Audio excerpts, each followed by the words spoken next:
Pemindahan ibu kota negara IKN ke Kalimantan mungkin terdengar seperti proyek ambisius era Presiden Joko Widodo. Sebelumnya, pada 18 Januari 2022, jadi hari bersejarah yang dimana rancangan undang-undang tentang ibu kota negara IKN disahkan jadi undang-undang oleh DPR Republik Indonesia dan pemerintah. Namun, tahukah kamu bahwa ide ini sebenarnya bukanlah gagasan baru?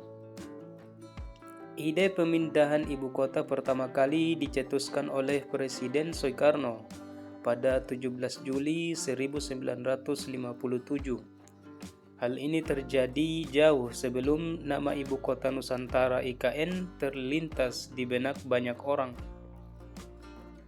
Presiden Soekarno yang kala itu memimpin Indonesia dengan semangat revolusi, memilih Palangkaraya sebagai calon ibu kota baru.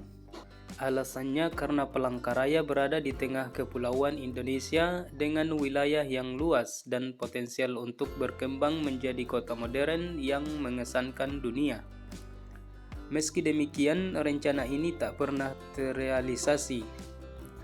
Justru sebaliknya, Jakarta diresmikan sebagai ibu kota dengan Undang-Undang Nomor 10 Tahun 1964. Pada masa Orde Baru, tepatnya tahun 1990-an, wacana pemindahan ibu kota kembali mengemuka. Kali ini Jonggol menjadi pilihan, namun wacana tersebut tidak pernah menjadi lebih dari sekedar pembicaraan. Saat era Presiden Susilo Bambang Yudhoyono, isu pemindahan ibu kota kembali mencuat, terutama karena Jakarta yang semakin padat dan sering dilanda banjir. Meski begitu, tidak ada langkah konkret yang diambil. Baru pada masa pemerintahan Presiden Joko Widodo, rencana pemindahan ibu kota benar-benar diambil langkah nyata. Pada 29 April 2019, Jokowi resmi memutuskan untuk memindahkan ibu kota dari Jakarta ke luar Pulau Jawa. Rencana ini kemudian masuk dalam Rencana Pembangunan Jangka Menengah Nasional. Lalu mengapa harus pindah ibu kota? Ada 3 alasan utama mengapa pemindahan ibu kota ini dianggap penting. Pertama, menghadapi tantangan masa depan. Indonesia memiliki visi besar untuk menjadi salah satu dari 5 kekuatan ekonomi dunia pada tahun 2045. Untuk mencapai ini dibutuhkan transformasi ekonomi yang didukung oleh infrastruktur dan birokrasi yang efisien. Ibu kota baru diharapkan menjadi katalis utama dalam proses ini. 2. Mendorong pertumbuhan ekonomi yang merata.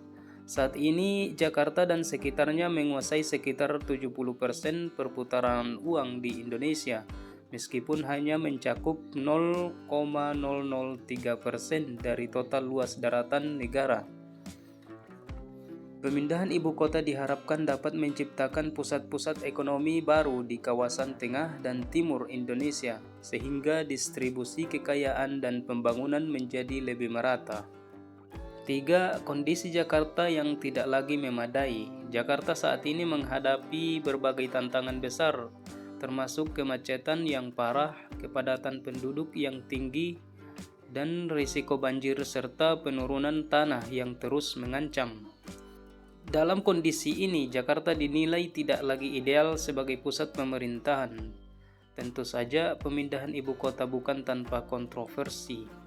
Namun sebagai sebuah negara demokrasi, keputusan yang telah diambil melalui proses yang sah harus didukung demi kepentingan bersama.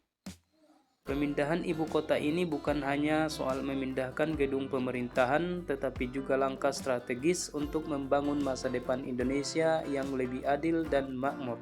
Pemindahan ibu kota negara ke Kalimantan Timur menjadi salah satu proyek besar dalam sejarah.